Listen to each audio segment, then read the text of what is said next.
자, 이제 5단어 속담을 활용해요가 되겠습니다. 우리 강의는 지금 이제 9강이죠, 9강. 9강이 되겠습니다.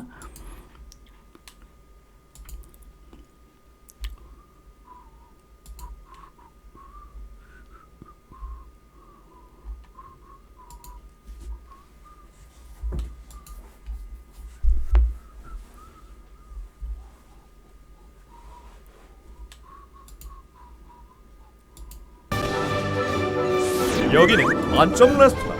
아무리 어려운 국어 개념도 완벽하게 요리하는 오펜 셰프와 100만 년 뇌를 달고 사는 웨이터, 저 웨이터가 있죠. 기존식품 국슐랭 가을에 오른 만점 레스토랑. 어떤 손님이 오셨을까요? 이런 국어라면 까다롭기가 하늘을 찌르는 독한 미식. 아닙니다. 저희 오케이 셰프님이 식이라 고민이 되지. It's a piece of cake. 떡 한 조각, piece of cake.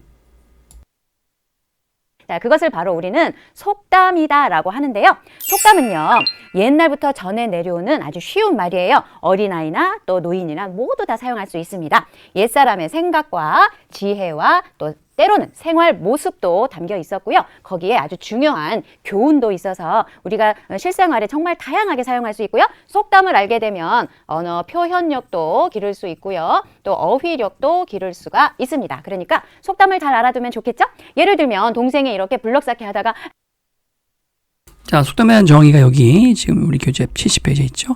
예로부터 전해오는 쉬운 말로 옛사람의 생각과 지혜, 생활 모습, 교훈 등을 우리가 배울 수 있는 것이 속담이죠. 선조들의 생각, 지혜, 그들의 생활 모습, 맷돌을 썼구나 라든가 이런 것들, 뭐 콩비지, 콩을 가지고 요리를 해 먹었구나, 이런 교훈 따위 등이 담겨 있는 게 속담이죠.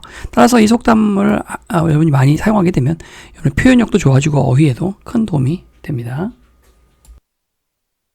에이, 나 이제 안 할 거야! 막 울어요. 그럴 때 이 누나가 살짝 다가와서 아니야. 천리길도 한 걸음부터라고 네가 처음부터 차곡차곡만 잘하면 이렇게 멋진 블럭을 만들 수가 있을 거야 라고 이야기해 줄 수 있습니다. 천리길도 한 걸음부터 아주 긴 길도 한 걸음이 중요하다. 즉 시작이 중요하다 이 말이죠. 이렇게 많은 생각을 그냥 이 한 줄로 이야기할 수 있습니다. 그래서 속담이 중요한 것이 되겠죠. 자, 우리 이 상황을 통해서 속담을 왜 사용하는지 한번 생각해 보기로 해요.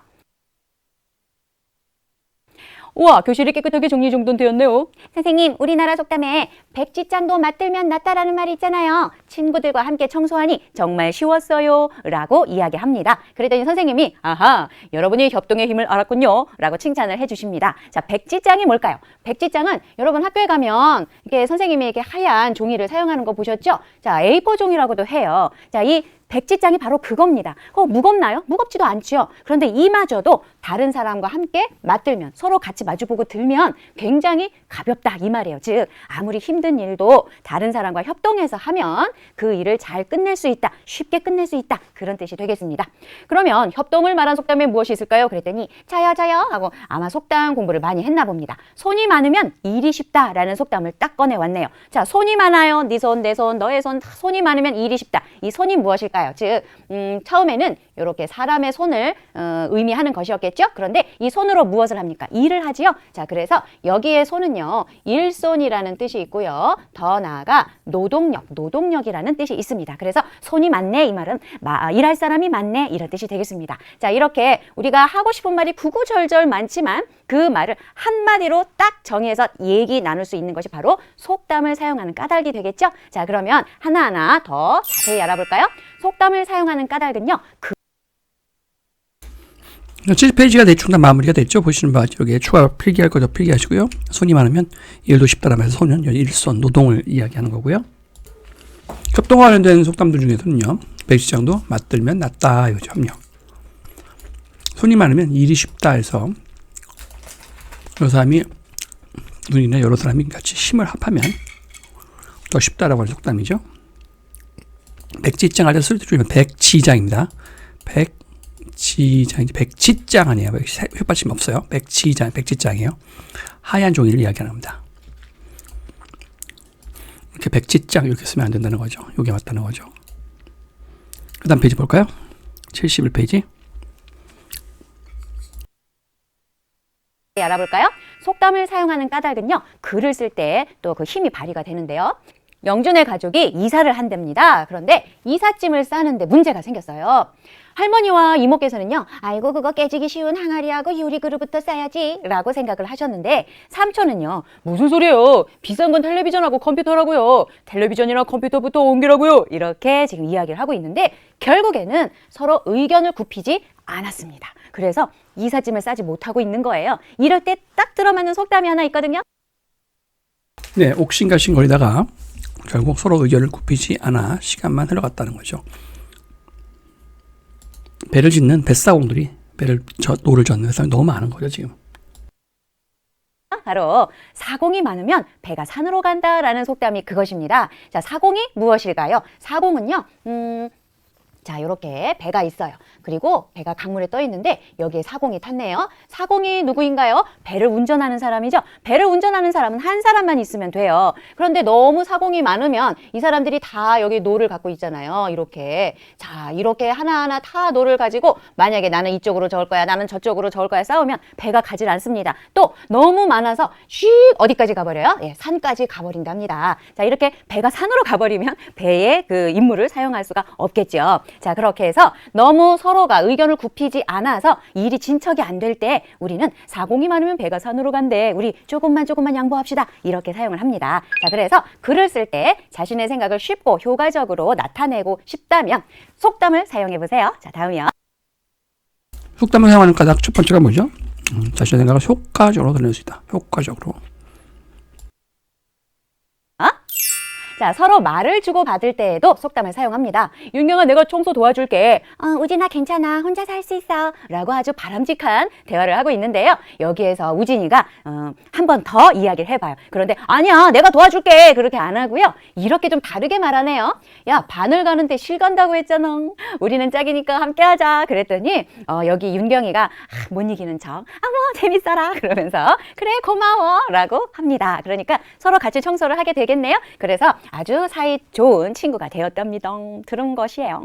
자, 이것이 무엇이냐? 우리가 바늘을 보면 여기 바늘 구멍이 있어요. 여기에 실을 꿰어서 사용하지요. 자, 이렇게 바늘이 있으면 실 어디 갔지? 자, 실이 있으면 바늘 어디 갔지? 찾게 마련입니다. 우리 조상들은요, 이 생활 모습을 보고 누군가가 서로 굉장히 친하고 같이 다닐 때, 야, 바늘 가는데 실 간다면서, 야, 네 짝 어디 가니? 이렇게 찾기도 했답니다. 자, 이렇게 서로 말을 주고받을 때 속담을 사용하면은요, 여기 있는 것처럼 듣는 사람이 흥미를 느낄 수 있습니다. 우리는 보통 나에게 흥미를 주는 사람을 좋아하게 되거든요. 그래서 친구끼리 좀 더 사이좋게 지내고 싶거나 조금 나 좀 인기 있으면 좋겠는데 하는 친구들은요, 속담 몇 가지를 잘 외워 놓으셨다가 그때 사용하시면 인기가 쑥 올라갈 겁니다. 속담을 사용하는 까닭은 두 번째로 듣는 사람이 재미를 느낄 수가 있기 때문이죠. 들을 때 좀 표현들이 웃긴 것들은 재밌잖아요. 방귀 낀 놈이 성낸다고 왜 너가 잘못했고 너가 화를 내고 그래, 이런 거죠. 방귀 이런 거예요. 그다음에 흥미를 느낄 수 있죠. 자, 그다음 자신의 의견을 제시할 때도 속담이 필요합니다. 나는 친구들이 바른 몸가짐으로 항상 웃으면서 인사하면 좋겠어. 그랬더니 요 남자아이가 왜? 라고 물어봅니다. 자, 이때 그냥 하면 매력이 없죠. 자, 이렇게 의견을 제시하고 난 다음에는 의견을 탄탄하게 받쳐주는 뭔가 근거가 있어야 됩니다. 이 근거가 속담이 될 수가 있다는 거예요. 아주 튼튼한 근거로 작용할 수가 있습니다. 야, 생각해봐. 하나를 보면 열을 안다잖아. 누가 나에게 거짓말을 한 번 하면 쟤는 거짓말을 잘하는 애인가 봐 라고 우리가 생각을 하게 되고요. 누군가가 나에게 너 먼저 해 라고 배려를 해주면 쟤는 굉장히 배려심이 많은 아이인가 봐 라고 생각을 하게 됩니다. 이게 바로 하나를 보면 열을 안다 라는 속담에 딱딱 들어맞는 것이죠. 어느 작은 행동 하나를 보면은요, 그 사람의 많은 것이 드러나게 되어 있습니다. 자, 그러니까 나는 어떻다? 친구들이 바른 몸가짐으로 웃으며 인사하면 그 사람은 정말로 예절 바른 사람이고 또 인사성이 바른 사람이구나 라고 생각이 되니까 나는 그랬으면 좋겠어 라고 근거를 나타내고 있지요. 자, 이렇게 주장의 논리를 어떻게 뒷받침해서 상대를 설득하는 데 무엇이 아주 탁월한 효과를 가져올 수 있다고요? 속담이요. 속담을 사용하는 까닭 세 번째가 바로 주장의 논리를 자기 논리를 뒷받침해서 상대를 쉽게 설득할 수 있죠. 그러니까 뭐 토론하거나 보면은 옛말에 하나를 보면 열을 알 수 있다는 말이 있습니다. 뭐 이런 식으로 말하면 시작하는 거죠. 자기의 논리를 좀 더 뒷받침하는 근거로 속담을 사용하는 거죠. 속담이라는 게 오랜 세월 동안 여러 수많은 사람들이 사용하면서 검증된 말들이잖아요. 아이땐 굴 때 연기 나겠어 이런 식으로. 그렇죠. 그래서 상당히 일반적으로 많은 사람들이 인정하는 그 약간의 조성 선조들의 지혜 같은 것이죠. 그래서 그것을 자신의 주장에 뒷받침하는 그거 서포팅 스테이트먼트로 쓰게 되면은 자신의 주장을 좀 더 쉽게 상대를 설득할 수 있다는 거죠. 재판할 때조차도 검사나 변호사가 이런 거죠. 뭐 범인을 이제 그 피고를 범인으로 이제 뭐 확정 지을 때 옛말에 안에서 새는 바가지 밖에서 샌다 하였습니다. 존경하는 재판관님 이러면서 이제 즉 이 사람은 집 안에서도 여성에게 자기 부인에게 또는 아이들에게 폭력을 행사하는 사람인데 밖에서 폭력 사건에 휘말리지 않았겠느냐. 이 사람은 분명히 폭력을 행했다. 이런 식의 논리의 주장의 근거로서 또 속담을 사용하는 경우가 많이 있죠.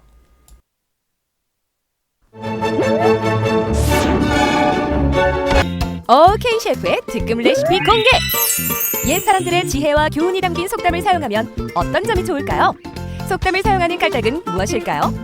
조상의 지혜와 슬기를 알 수 있을 뿐만 아니라 듣는 사람이 흥미를 느끼게 하고 자신의 의견을 쉽게 전달할 수 있습니다.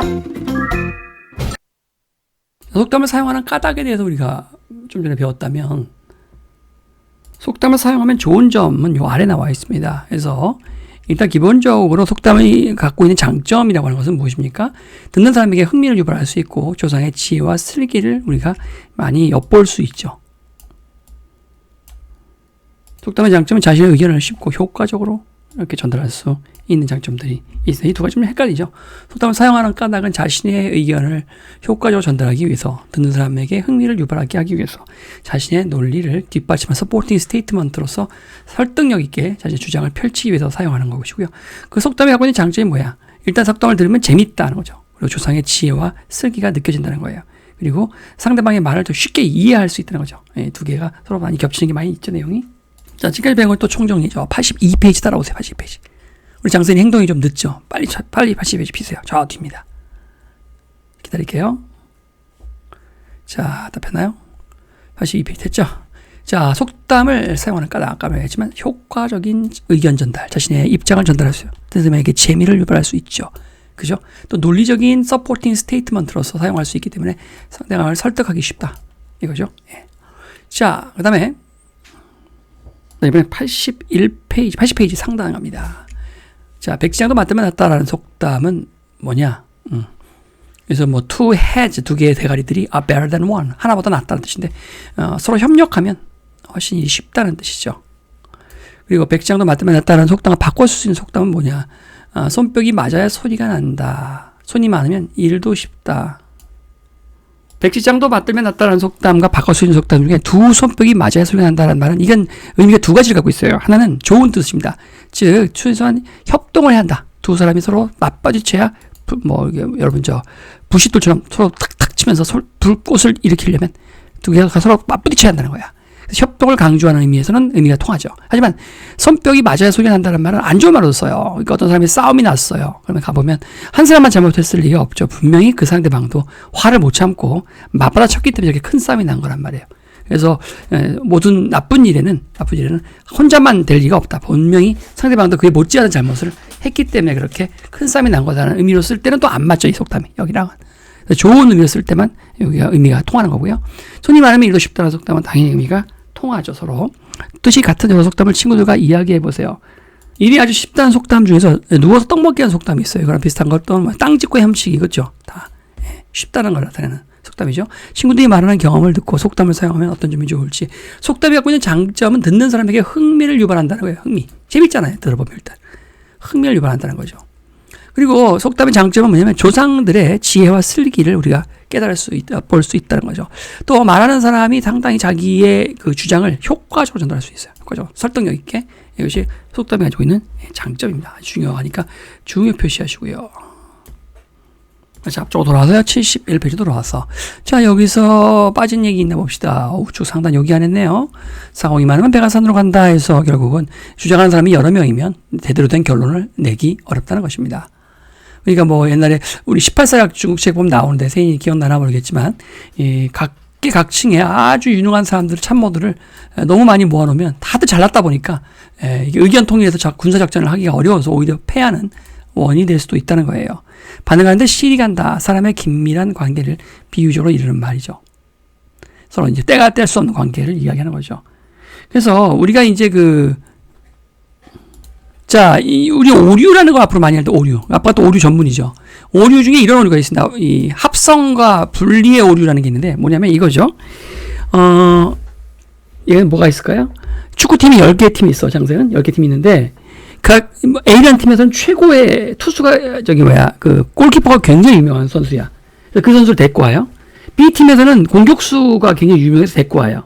C팀에서는 또 중간에 미드필더가 되게 유명해서 데리고 와요. 그러니까 각 팀이 제일 잘하는 애들만 모아놓으면 올스타 팀이 될 것 같잖아요. 그럼 그 팀이 그럼 우승하느냐? 그렇지 않다는 거예요. 다 잘난 놈들이 모였다 보니까 오히려 약체가 되는 경우가 더 있다는 거죠. 분리해서 봤을 때 다 이게 최고 1등, 1등, 1등에 분리해서 봤을 때. 그래서 그걸 다 합성해. 하나로 합쳐봐. 1등, 1등을 모두 합치면 그러면 세계의 1등 팀이 되느냐? 그렇지 않다는 거예요.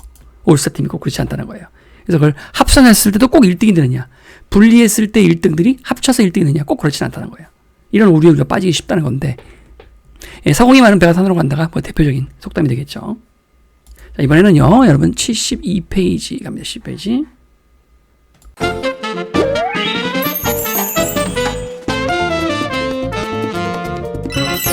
아이고 이런 주문표를 받았는데 누워서 먹을 수 있는 음식 떡을 딱 대접해 드렸더니 그것과 함께 먹어야 하는 음식을 또 찾습니다. 고민을 해봤는데 역시나 속담에 정답이 있었습니다. 바로 이 속담이죠. 떡 줄 사람은 생각도 않는데 김칫국부터 마신대요. 자, 김칫국은 먹으면 이렇게 목 넘어서 이렇게 그냥 음식이 싹 내려가잖아요. 자, 그렇게 해서 고구마나 떡처럼 목에 걸릴 위험이 있을 때 김칫국을 마시면 좋습니다. 자, 우리 조상들은 이 생활 모습을 어떻게 속담으로 엮어냈을까요? 떡 줄 사람, 자, 떡을 줄 생각도 않는데 이미 이 사람은 떡이 나오겠지 하고 김칫국부터 먼저 마시고 있다 이 말이에요. 즉, 상대방은 생각도 안 하는데 자기 혼자 지레짐작으로 생각해서 먼저 막 행동할 때 이때 야야 떡 줄 사람 생각도 안 하는데 너 벌써 김칫국부터 마시냐? 이렇게 이야기를 합니다. 자, 이렇게 속담은 재미나게 그 생활 속에서 사용을 할 수가 있어요. 자, 예를 들면 이렇게 사용을 할 수가 있는데 한번 볼까요? 야, 너 어제 뉴스 봤니? 뭔데? 퓨마가 탈출했던 동물원이 있는데 그제서야 안전관리 실태를 점검하고 있대 라고 이야기하고 있어요. 자, 여러분 김칫국이라고 하는 것이 있는데 김칫국은 별게 아니고 김치를 넣고 시원하게 끓인 겁니다. 그래서 이렇게 콩나물 같은 거 좀 넣고요. 김치 넣고 두부 넣고 그냥 끓이면 되는 겁니다. 김치 자체가 양념이 워낙 잘 돼 있기 때문에 특별한 무슨 양념이 더 필요하지는 않고요. 이렇게 김칫국이고요. 우리 김치찌개하고 좀 구별해야 돼요. 김치국이 아니라 김치찌개는 이제 바짝 조리잖아요. 이게 좀 고춧가루도 좀 넣고 이렇게 바짝 이렇게 얼큰하게 조린 거예요. 돼지고기도 넣고 비릿하게 약간. 그에 비해서 김칫국은 좀 시원하게 연하게 끓여놓은 것입니다. 그래서 밥 말아 먹으면 술술 잘 넘어가죠. 콩나물국에 똑같은데 거기 김치를 추가했다고 생각하시면 돼요. 자, 퓨마가 탈출했다는데 그 동물원에서 지금 뒤늦게 이제 시설 점검을 하고 있다는 얘기죠. 그랬더니 이 친구가 아유 미리 점검하지 않고 소 잃고 외양간 고치는 격이구나 라고 이야기를 합니다. 자, 소 잃고 외양간을 고친다. 이 말이 무엇일까? 외양간은요 소를 가두는 곳이에요. 자, 외양간 문이 이렇게 돼 있어요. 여기에 소가 우물하고 이제 여기서 산다는 거죠. 여기서 밥도 먹고 잠도 자고요. 자, 그런데 이걸 따다다다닥 부시고 송아지가 도망을 갔어요. 자, 그런 다음에 외양간을 고치면 뭐합니까? 이미 소는 잃어버렸는데. 자, 이때 우리가 무엇을 알 수 있느냐? 이 뜻은, 그러니까 소를 잃기 전에 외양간을 제대로 고쳐놨어야 되는데, 소를 잃고 나서 고치면 뭐해? 즉, 일이 틀리고 나서, 일이 다 어그러지고 나서 뒤늦게 손 써봤자 아무 소용없을 때, 우리는 이때 소 잃고 외양간 고치는 거야. 다 소용없어. 이런 말을 합니다. 자, 이렇게 안전관리 실태를 제대로 점검 안 해놓은 다음에 퓨마가 쉽게 탈출하게 해놨어요. 그런 다음에 안전관리 실태를 점검 안 해 뭐네 해봤자 이미 퓨마는 도망가고 난 뒤니까 헛수고가 되는 거죠. 자, 이럴 때 우리는 속담을 사용할 수 있고요. 1년 동안 모은 통존이 그렇죠. 이렇게 될 수 있죠. 20만 원. 뭘 할까요? 자, 티끌 모아 태산. 자, 티끌은 뭐예요? 요거죠, 요거. 요런 게 티끌이에요. 자, 이 티끌을 모았더니 무엇이 됐다? 태산이 됐다. 이 태는요, 한자로 보면 요거거든요, 요거. 자, 요건데 여기 봐요. 요 티끌 하나 같죠? 꼭? 자, 요 태는요, 앞에 그 대는 알죠? 이 대보다 더 큰 것이 바로 태입니다. 그러니까 대가 이 정도면 태는 이 정도가 되는 거예요. 자, 우리 큰 대자는 알죠? 사람이 쭉 뻗어 있는 모양. 이제 사람이 이렇게 서서 쭉 서서 팔을 벌리고 있는 모양이 큰 대자인데, 클 대자에다 점 하나를 더 붙인 게 클 대자입니다. 기본적인 큰 대자에다가 점을 하나 더 추가를 한 것이다라고 생각하면 돼요. 이렇게 클 태자는 클 태자. 태산할 때 티끌모아 태산이 클 태자예요. 어마어마하게 큰 산이라는 거죠. 자, 그래서 티끌을 모았더니 아주 큰 산이 되었다. 즉 아무리 작은 것이라도 차곡차곡 모으면 크게 된다. 이 말을 하고 싶을 때 속담을 사용할 수 있게 됩니다. 자, 피아노를 배우다 그만두고 태권도도 힘들어 그만두고 이제 수영 배우려 그래. 그랬더니 이 친구가 충고를 하죠. 야, 우물을 파도 한 우물을 파라고. 너 이번에 수영 배우려면 좀 끝까지 배울래? 라고 이야기합니다. 자, 여러분 땅에 여기 우물을 파면 물이 나오죠. 근데 여기 좀 팠다고 물이 안 나오네? 그럼 여기. 여기도 물 안 나오네? 그럼 여기. 하다 보면 물을 찾을 수가 없어요. 자, 어떻게 하라고요? 우물을 파도 한 우물을 깊게 파라는 거예요. 그러면 여기 어딘가가 물이 있어서 물을 사용할 수가 있기 때문이죠. 자, 그러니까 여러 가지 일을 쭉쭉쭉쭉쭉 하지 말고 한 가지 일에 몰두해서 성공할 때까지 한번 해봐라 할 때 이 속담을 사용하면 좋습니다.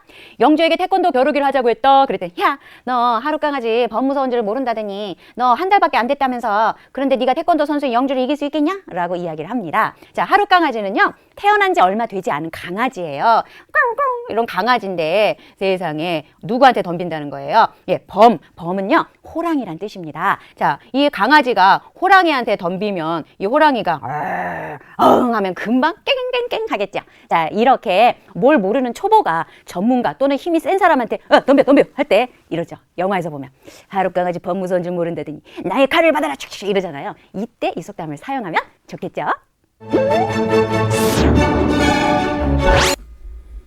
자, 그 다음에 이제 82페이지 여기 상단, 여기 아까 안 했던 속담 여기 부분을 볼 텐데요. 봅시다.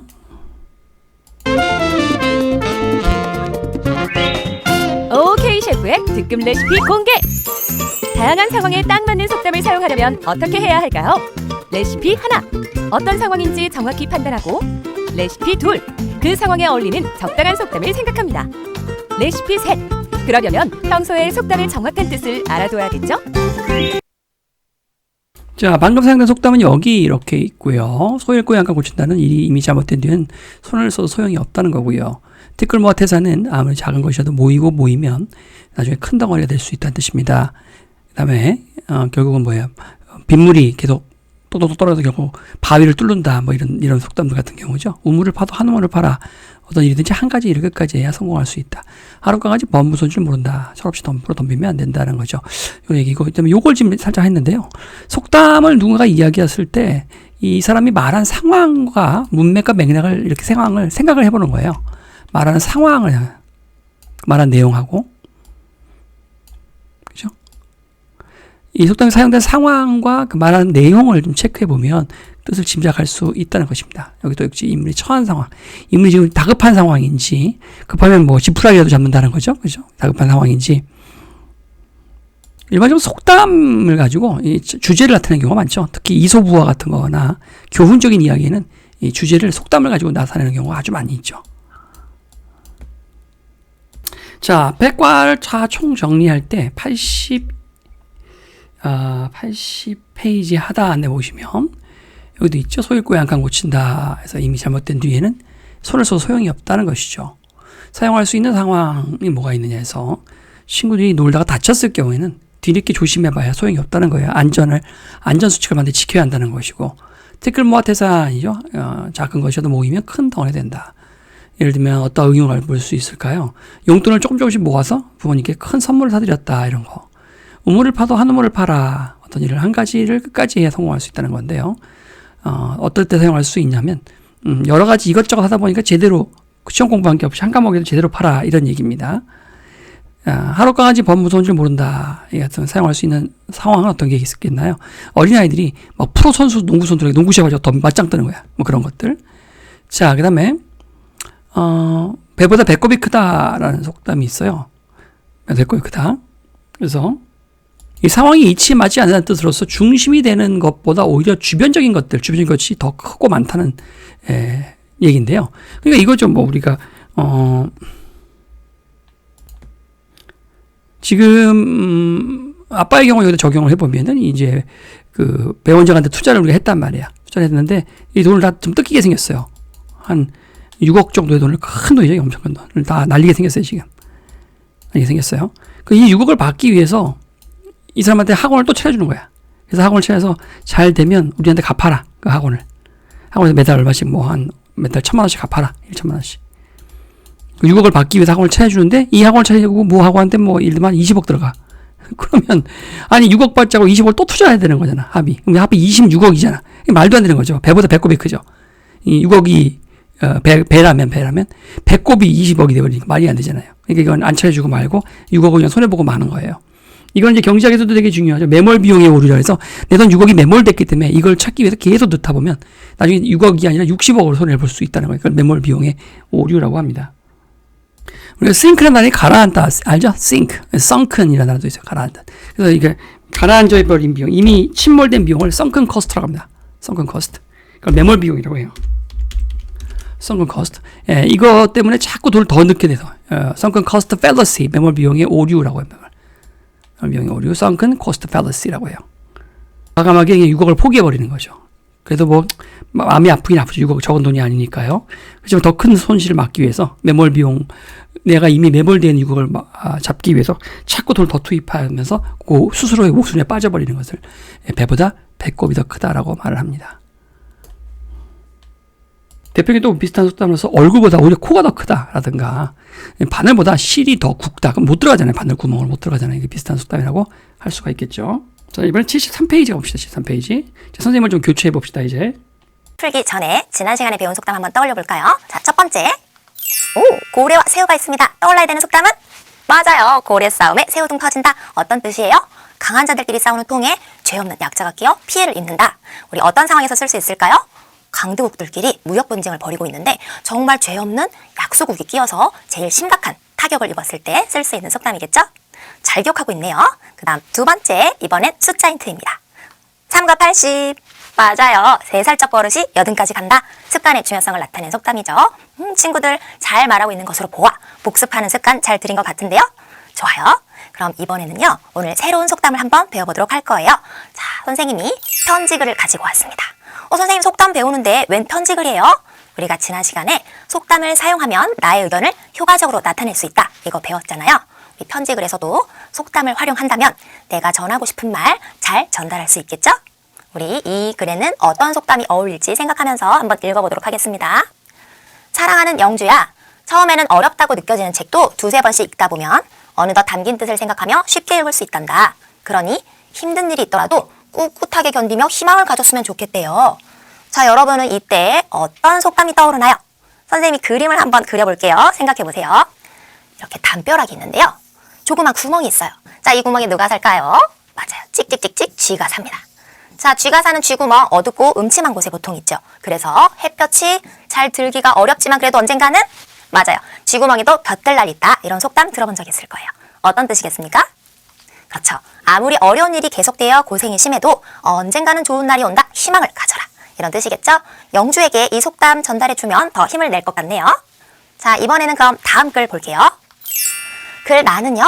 일기글 같습니다. 여기엔 또 어떤 속담이 어울릴지 한번 볼게요. 지난주에 내 자랑 발표대회가 있었대요. 그런데 친구들과 놀고 싶은 마음에 말할 내용을 준비하지 않아서 더듬거리며 발표했대요. 그래서 좀 더 노력하지 않은 제 모습이 후회가 된답니다. 속상하긴 했겠지만요. 어찌 보면 당연한 결과죠. 왜요? 준비를 안 했으니까 더듬거린 거잖아요. 자, 이때 떠올라야 될 말은? 인과응보? 사필기죠. 고사성어 말해주는 친구도 있고요. 그럼 속담은요? 맞아요. 콩콩 팥팥. 우리 콩 심은 데 콩 나고 팥 심은 데 팥 난다. 이런 속담이 있는데요. 선생님 이거 읽어보니까 되게 당연한 말 같은데요? 맞아요. 이거 당연하다는 뜻입니다. 콩 심은 데 콩이 나지. 그럼 팥이 날까요? 즉 모든 일은 근본에 따라서 거기에 걸맞은 결과가 나타난다는 거죠. 자기가 뿌리고 노력한 만큼 거두게 된다. 이런 뜻입니다. 지금 보세요. 준비를 안 했으니까 더듬거렸고요. 준비를 잘했으면 유창하게 발표했을 거잖아요. 자, 그러면 이 속담과 비슷한 또 짝꿍 속담 뭐가 있을까요? 그렇죠. 바로 오이덩굴에 오이 열리고 가지나무에 가지 열린다겠습니다. 자, 우리 이 속담 딱 들어도 이 속담과 서로 비슷하다는 느낌이 오는데요. 우리 그럼 어떻게 행동해야 할까요? 최선을 다하고서 좋은 일이 생길 거라는 기대를 가져야 되겠습니다. 우리 새로운 속담 더 보러 문제 풀러 가볼까요? 네, 여기 두 지문을 했고요. 교훈이 담겨 있는 속담. 속담에는 짝꿍 속담이 있대요. 쥐구멍에도 볕들 날이 있다는 응달에도 햇빛 뜨는 날이 있다. 그리고 콩 심은 데 콩 나고 팥 심은 데 팥 난다는 가시나무에 가시가 난다. 이 속담과 짝꿍이라고 할 수 있겠죠. 여러분도 속담 공부할 때 비슷한 속담을 같이 알아두세요. 자, 짝꿍 속담에 대한 이야기였는데요. 뒤쪽에 80페이지 하단에 배보다 배꼽이 크다. 여기 기억나죠? 여기서. 예, 속담의 뜻이 이렇게 하고 비슷한 속담이 이런 뜻이 있다 했어요. 그쵸? 이 짝꿍 속담이죠, 이게. 그래서 배보다 배꼽이 크다. 얼굴보다 코가 더 크다. 바늘보다 실이 더 굵다라든가. 바늘 간데 실 간다라는 거와 짝꿍 속담은 구름 갈지 비가 간다. 용 가는데 구름 간다. 쥐구멍에도 볕들 날이 있다. 짝꿍 속담은요. 응달에도 햇빛 드는 날이 있다. 마룻구멍에도 볕들 날이 있다. 마룻구멍에도. 마루가 보통 이제 이렇게 우리 어릴 때 이제 집에 보면 이렇게 신발을 여기서 이렇게 벗고 위로 올라가거든요. 여기가 마루예요, 마루. 마루 밑에는 뭐예요? 늘 여기가 어둡고 쿰쿰하고 여기 이제 환풍도 되고 여기가 여기 뭐 이렇게 쥐벼늘이라 이런 벌레들이 되게 많습니다. 깜깜하고 구멍이 빡 뚫려 있어요. 구멍 이렇게 구멍이 햇볕이 이렇게 들어와서 이 속에 사는 사람들, 요 속에 사는 쥐들에게도 언젠가는 볕들 날이 온다. 마루 구멍에도 볕들 날이 온다 이런 말이죠. 그것은 그때 낙이 온다는 겁니다. 희망을 가져라 이런 말입니다. 그 다음에 콩 가는 콩 심은데 콩 나고 팥 심은데 팥 난다. 오이덩굴에 오이 열리고 가지나무에 가지 열린다. 가시나무에 가시가 난다. 모든 일은 근본에 따라 거기에 걸맞은 결과가 나타나는 뜻으로서 자기가 뿌리고 노력한 만큼 거두게 된다는 뜻입니다. As you sow, as you sow. 씨 뿌리다 sow. Shall you reap, shall you reap. R-E-A-P. 뿌린 대로 수확합니다. 콩 심은데 콩이 납니다. 이런 거. 사람들은 자기가 항상 아빠가 여러분에게 하는 말이죠. 그래서 네가 한 만큼 결과를 받아야지 뭐 이런 거. 자기가 노력한 만큼 받게 돼 있단 말이죠. 글씨 열심히 쓰고 고친 만큼 또 좋아지고 안 한 만큼 피해 다닌 만큼 또 글씨가 안 늘 거예요. 그래서 어떤 짝꿍 속담에 대한 부분을 훑어봤고요. 배부른 디저트. 오늘의 디저트는요, 상상의 동물입니다. 자, 아까 봉 가는데 황 간다라는 속담이 있었죠? 봉황은 전설의 동물 이름이에요. 자, 그런 것이 바로 이 낭패라는 말에도 있습니다. 무엇인가 계획된 것이 실패로 돌아갔을 때 낭패다 이런 말을 쓰는데요. 이 낭패가 사실은 낭이라는 동물과 패라는 동물이 합해져서 만들어진 말이라죠. 낭은요, 앞다리는 길고 뒷다리는 아주 짧대요. 그리고 패는요, 앞다리는 짧고 뒷다리는 또 길대요. 이 두 동물이 서로 힘을 합해야 먹고 살 수 있었답니다. 자, 이렇게 낭패라는 말이 만들어졌고요. 또 하나는요, 교활이라는 말도 있는데 굉장히 간사하고 꾀가 많은 사람을 교활하다라고 이야기하는데, 교라는 동물과 활이라는 상상의 동물로 이루어진 말이라네요. 교활은요, 얼마나 간사하고 꾀가 많은지 호랑이를 만나면 일부러 먹힌 다음에 호랑이 내장을 파먹어서 호랑이를 죽인대요. 무서워라. 자, 이렇게 봉황, 낭패, 교활처럼 상상의 동물로 이루어진 말도 있다는 것. 배불러. 그 외에도 상상의 동물로 만들어진 말들이 낭패, 교활, 유해라는 말도 있네. 유해. 그렇죠? 예, 낭패인데 낭이라는 한자와 이 패라고 하는 이 두 개의 한자가 있는데 둘 다 낭이라는 것은 태어날 때부터 뒷다리가 두 개가 없거나 있어도 매우 짧고, 패는 태어날 때보다 앞다리 두 개가 없거나 있어도 매우 짧다는 거죠. 낭과 패는 혼자서는 걸을 수 없고 둘이 합쳐야만, 샤암쌍둥이 뭐냐 합쳐야만 걸어가야 됩니다. 성격에서 낭은 아주 굉장히 용감하지만 멍청하고, 패 같은 경우는 겁을 많아요. 하지만 머리는 뛰어납니다. 둘이 항상 같이 다녀야 되는 거죠. 그런데 이렇게 둘이 서로 딱딱 서로 보완이 되면 딱 좋은데 가끔은 서로 많이 싸우기도 하겠죠. 그럼 답이 없죠. 둘 다 서로 한 사람이 없으면 한 사람이 움직일 수 없기 때문에. 그래서 둘이 삐져버려서 싸워버리면 아무것도 할 수 없는 상태가 돼버려요. 그래서 이런 거를 우리가 낭패가 됐다라고 하죠. 낭패됐다. 낭과 패처럼 서로 싸워서 서로 안 돕는 거예요. 안 돕는 거예요. 그래서 그런 걸 낭패됐다라고 말을 하는 거고요. 교활이라는 말도, 교활하다 할 때 교가 옥산에 사는 짐승으로서 뭐 표범과 같은 무늬가 있고 저쪽 활 역시 요광산에 사는 짐승인데 블라블라블라 하는 얘기 나오죠. 그래서 교활은 호랑이 같은 맹수를 만나면 스스로 몸을 구부려서 공처럼 동그랗게 만든 다음에 뱃속으로 들어가서 내장을 막 뜯어먹는다 해서 교활하다는 말은 그런 겁니다. 교활하다. 다음 주까지 좀 여러분의 결정을 유예해 주세요. 유예. 이번 판결을 유예해다. 유도 원숭이 상상 속에서 원숭이 닮은 겁 많은 동물이고요. 얘도 역시 코끼리 닮은 겁 많은 동물입니다. 둘 다 겁덩어리 다 자체야. 그래서 유얘는 둘 다 너무 겁이 많아서 소심한 행동을 하는 동물이다. 그래서 유얘야 한다는 것은 두 동물들처럼 좀 우물쭈물 결정을 미뤄달라, 늦춰달라라고 하는 뜻에서 유얘란 말을 씁니다. 상상의 동물로 만들어진 그 글자들 말고도 갑자기 생각난 게 옛날에 우리 곧장을 갔을 때도 갈등이란다는 게 나요. 갈등이죠. 갈등. 칡뿌리하고 이 등나무죠. 이게 서로 이렇게 얽혀가는 거에서 갈등이라고 했었잖아요. 갈등. 그때 그 했던 거. 그것도 이렇게 합성어로 만들어진 거거든요. 아마 절반은 다음 시간에 또 하도록 하겠습니다.